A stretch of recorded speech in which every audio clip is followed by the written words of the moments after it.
Então, boa noite a todos. Boa noite. É sempre uma alegria poder compartilhar um pouco dos nossos estudos e eu peço a Jesus que permita, muito embora as nossas imperfeições, que os benfeitores da casa me inspirem para que a gente possa juntos refletir sobre a doutrina espírita e que possamos sair daqui um pouco mais consolados, um pouco mais esclarecidos. O tema da noite, e o tom de voz tá bom aí no fundo? Tá bom? O tema da noite é sobre reencarnação e evolução.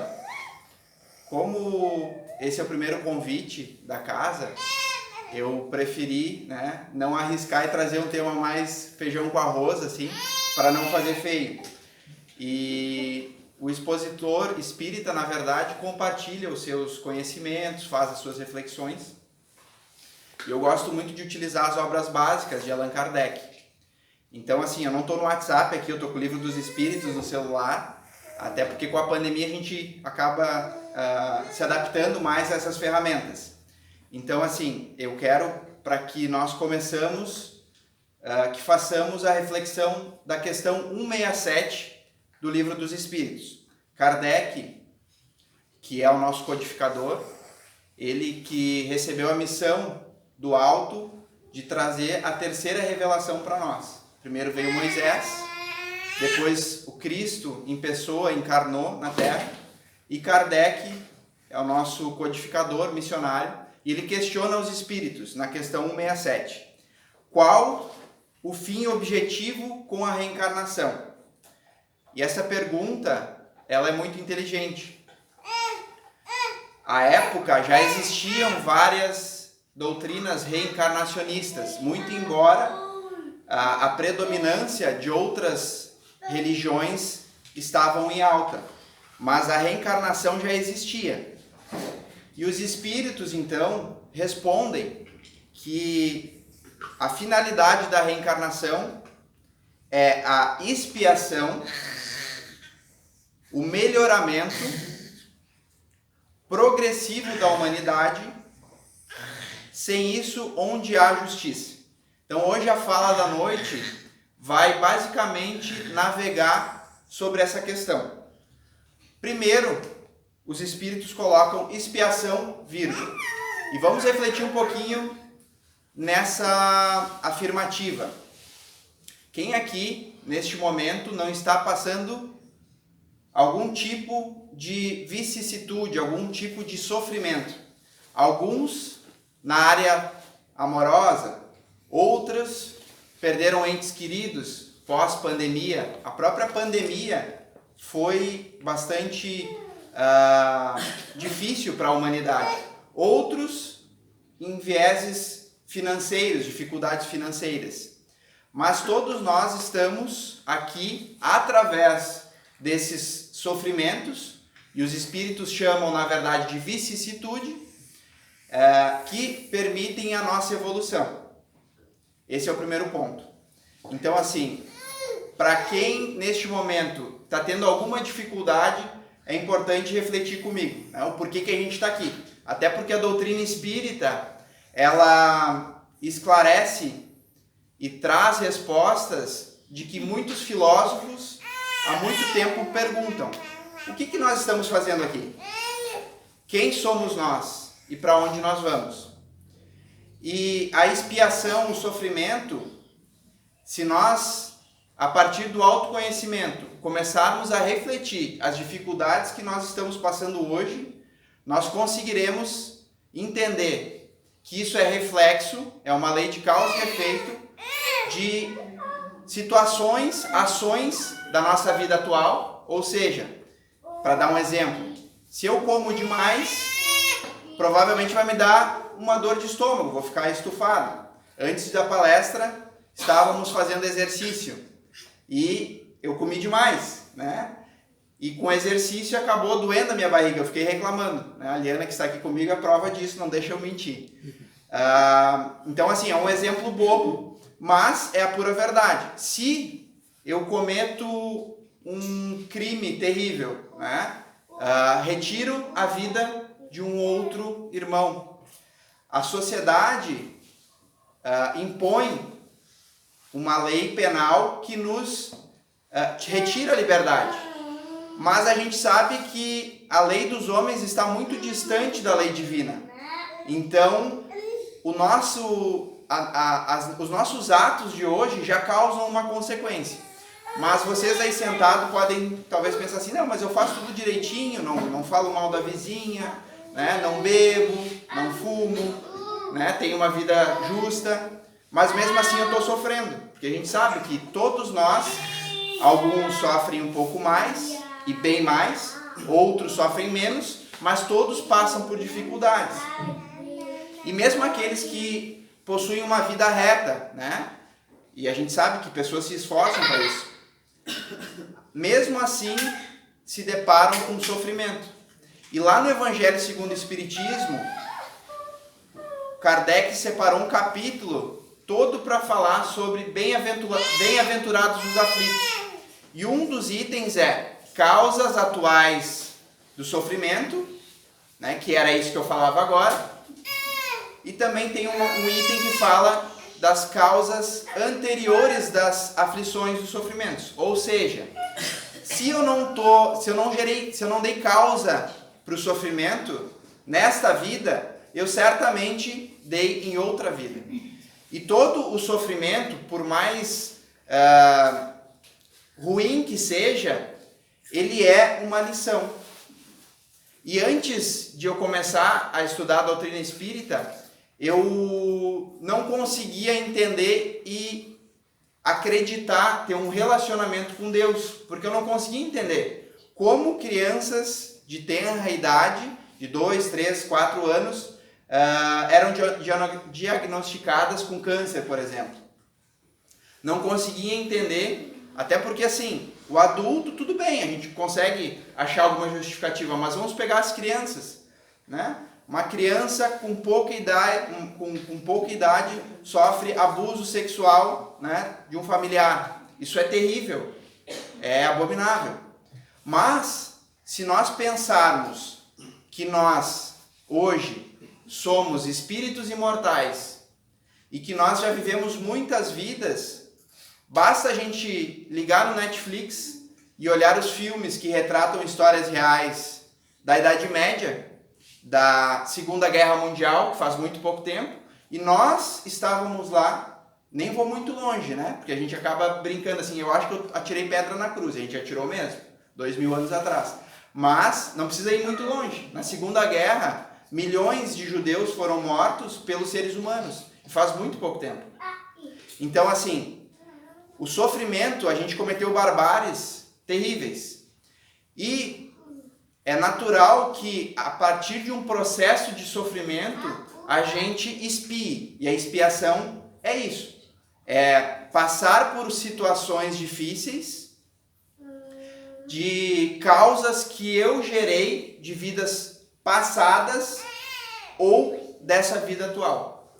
Mas Jesus é extremamente inteligente, bondoso e misericordioso. Ele não coloca sobre os nossos ombros nenhum fardo a mais que nós não possamos carregar. Então, assim, ok, isso é uma justiça divina. Mas a gente não pode esquecer que Deus também é amor. Eu não consigo pensar hoje numa bondade divina, numa bondade de Deus, sem pensar em reencarnação. E muitos não acreditam em Deus hoje porque carregamos de vidas passadas, de uma cultura social, aquele Deus que está lá no teto da Capela Sistina, que é a imagem e semelhança do homem.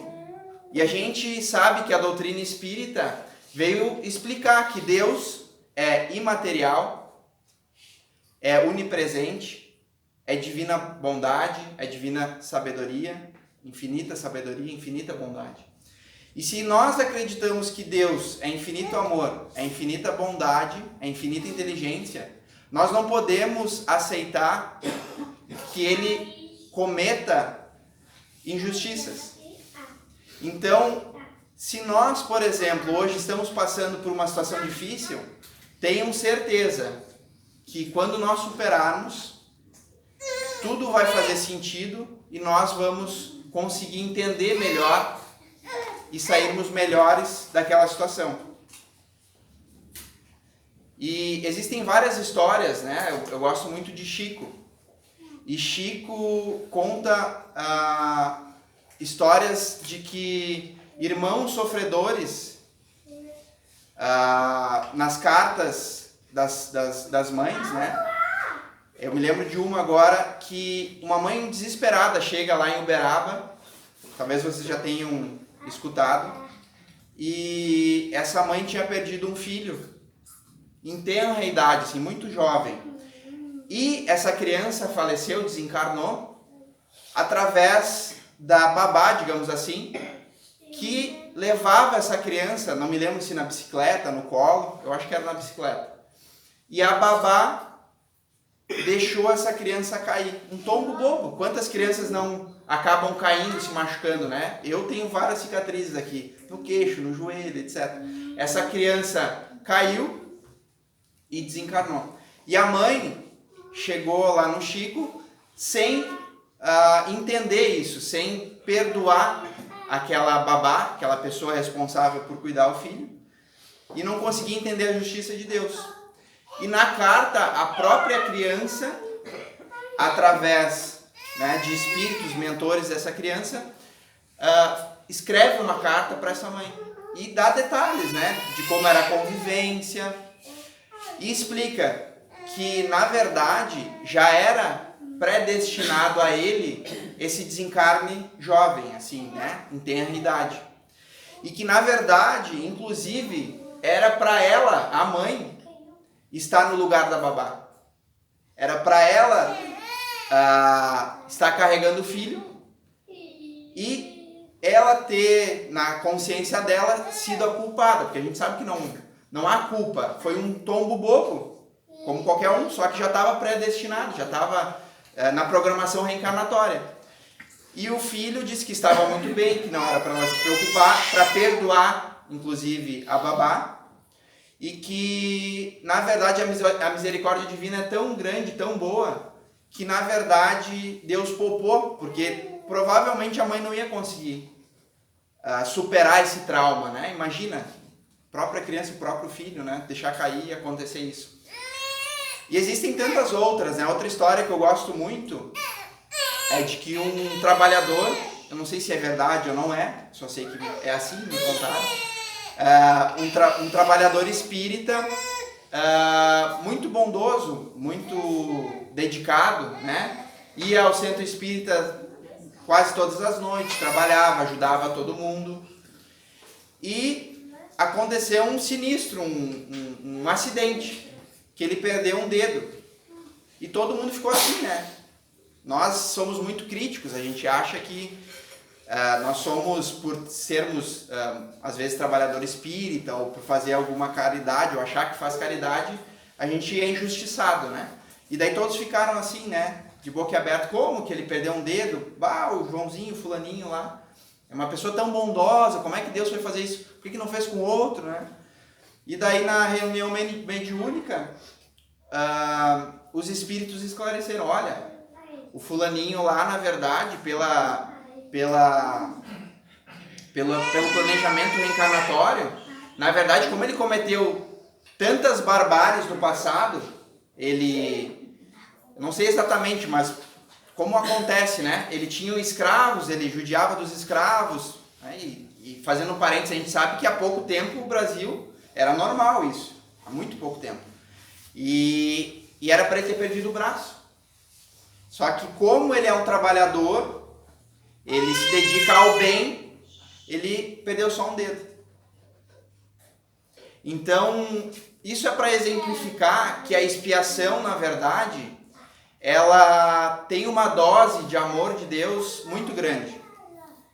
Que se nós estamos passando por reveses de dificuldades tremendas, e a gente sabe que cada um, né, a gente não pode julgar a dor do outro, mas a cada um segundo as suas obras. Cada um tem que passar aquilo que precisa passar para evoluir. Aqui nesse salão nós estamos em várias pessoas encarnadas, várias pessoas desencarnadas, cada um com as suas histórias. Eu não sou médio vidente, não estou vendo nada, eu só estou vendo vocês, não se preocupem. Então, assim, cada um tem a sua história, cada um tem o seu sofrimento, e o sofrimento que chega para mim, é para mim, não é para o outro. Eu costumo brincar, se nós temos na nossa concepção moral, né, dentro de uma evolução moral, cada um de nós tem que evoluir em um determinado setor. Uns precisam ser mais tolerantes, são muito intolerantes. Às vezes só tropeçam no meu calcanhar ali, já o bicho pega. Outros são extremamente avarentos, que têm uma queda por dinheiro muito grande. Dizem que lá em Brasília, por exemplo, esses espíritos, eles têm ao monte, né? E brincadeiras à parte, o que acontece é mais ou menos isso. Aquelas dificuldades que chegam para nós são justamente para nos provar e para que eu passe por aquela expiação. Então eu costumo brincar, se eu sou muito ciumento, certamente Deus vai me mandar uma namorada, uma esposa muito bonita. Se eu tenho problemas com avareza, provavelmente eu vou ser um político e vou trabalhar lá em Brasília mesmo, né? E isso é para nos testar, nos provar. Se hoje eu perco um ente querido, para que nós tenhamos fé em Deus, para que a gente saiba, entenda essa perda e tenha a noção de que nós somos espíritos imortais. Isso é muito importante. Nós não podemos olhar nossa vida para os 80 anos que a gente vai viver. Dizem que a gente vai viver até os 120, daqui para diante, por aí, né? Tomara mesmo. Mas, aquelas situações que nós nos deparamos são justamente para fazer a gente evoluir. E uma coisa é certa, enquanto espíritos imortais, a gente já reencarnou várias vezes e vamos continuar reencarnando.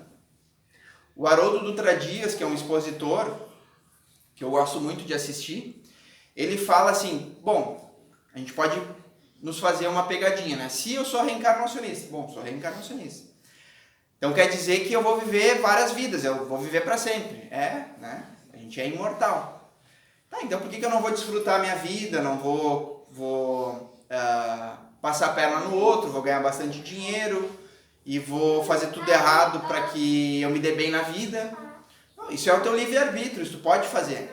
Mas o tempo é igual felicidade. O quanto mais rápido eu tenho noção das leis divinas e consigo fazer a minha reforma íntima, agir no bem, menos eu vou sofrer. Porque hoje é a consequência do ontem. Ou seja, tudo que eu fiz ontem, eu estou colhendo hoje. Se eu estudo muito durante 5 anos, por exemplo, eu não vou estar mais inteligente? Provavelmente sim. Se eu cometo situações e maldades com os outros durante muito tempo, hoje eu vou colher essas consequências. Talvez até não colha nessa vida, porque a gente vê muita gente passando a perna no outro e se dando muito bem. Ok, não tem problema. Está recebendo aqui na Terra, mas nós temos a vida espiritual e nós temos outras reencarnações. Dizem que não é difícil, se eu não me engano é Chico também, mas posso estar enganado, que não é raro ver mendigos, homens assim, vivendo na rua no maior sofrimento, que eram políticos que se apropriavam do dinheiro público em vidas passadas. Entende? Então, tudo é uma lei de causa e efeito. E amanhã é a consequência do hoje. Então, por isso que é importante a gente começar hoje a se policiar, a entender o que eu estou passando.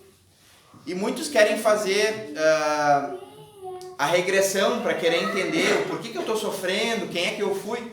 Não precisa ir tão longe.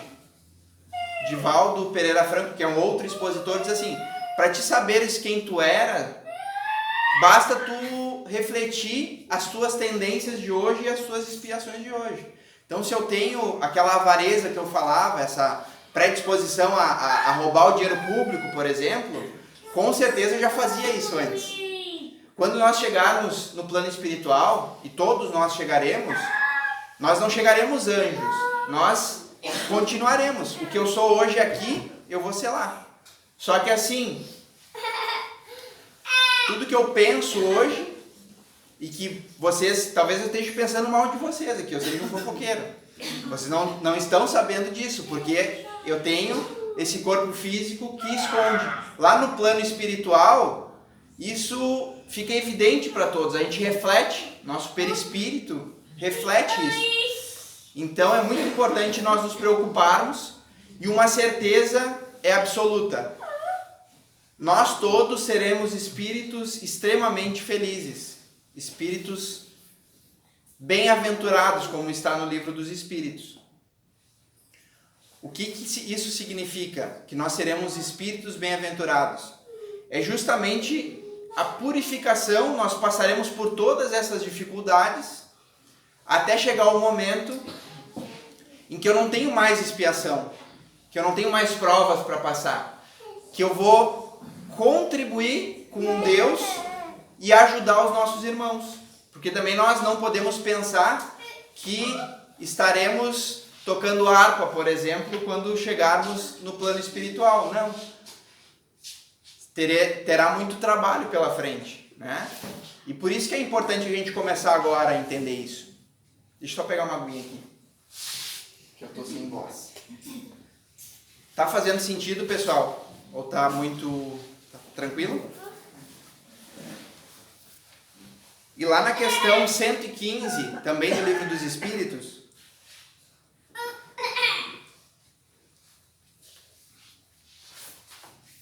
diz o seguinte: dos espíritos, uns terão sido criados bons e outros maus. Isso foi uma pergunta de Kardec.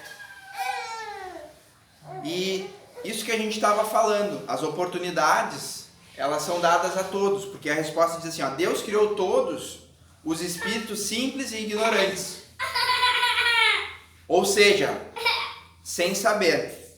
A cada um deu determinada missão, com o fim de esclarecê-los e de os fazer chegar progressivamente à perfeição, pelo conhecimento da verdade, para aproximá-los de si. Nessa perfeição é que eles encontram a pura e eterna felicidade, que é o que nós falávamos. Passando pelas provas que Deus lhe impõe, é que os espíritos adquirem aqueles conhecimentos. Quanto mais perto de Deus, mais perfeito e feliz.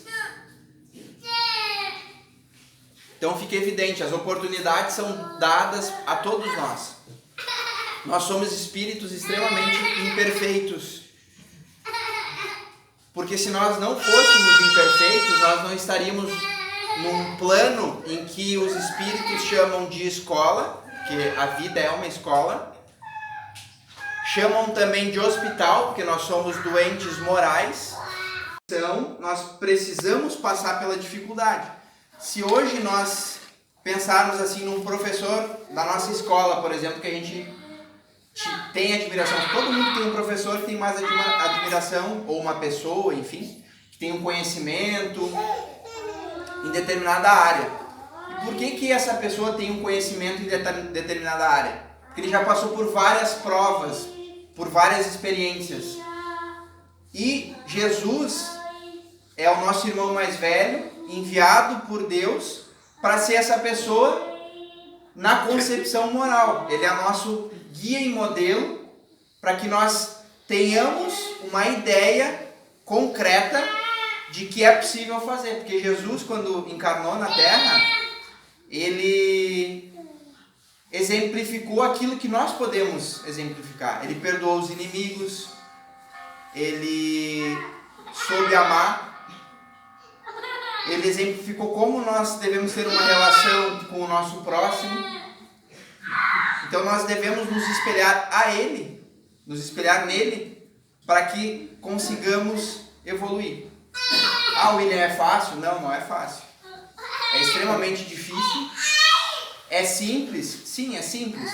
A regra não é difícil, mas é complexo, porque nós somos espíritos teimosos. Se não fôssemos, não estaríamos aqui.